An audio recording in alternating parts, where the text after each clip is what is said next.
And how much warning did people get down here that the breach was possible or imminent? Was there evacuation stuff, or like how were you? What normally happens is we're used to water.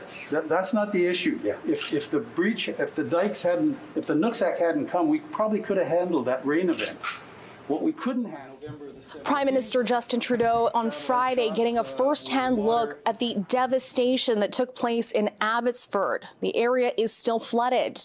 This was followed by a visit to the province's capital, where he and Premier John Horgan discussed strategies to get ahead of natural disasters, climate change, and the storms that we experienced earlier on in the month. John and I have put forward a joint cabinet committee that will deal with disaster response and climate resilience to map out the way forward here in British Columbia and establish a model for how we're going to move forward as a country facing increasing challenges like this. The PM pledging to offer whatever help Ottawa can, but he nor Horgan were able to discuss an exact dollar amount.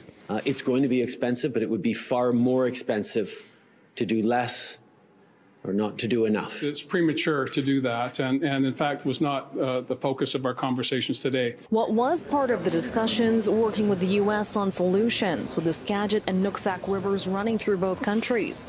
The responsibility of diking, a big task taken on by the city of Abbotsford, with it being a municipal responsibility.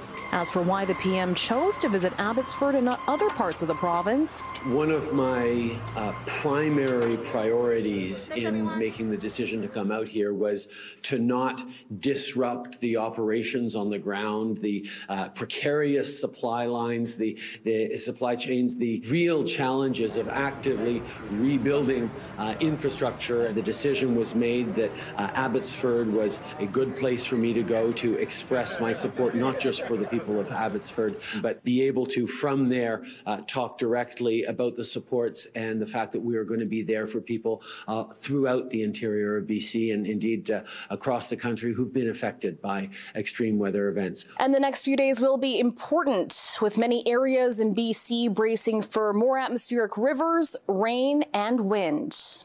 In Vancouver, Ria Renouf, City News.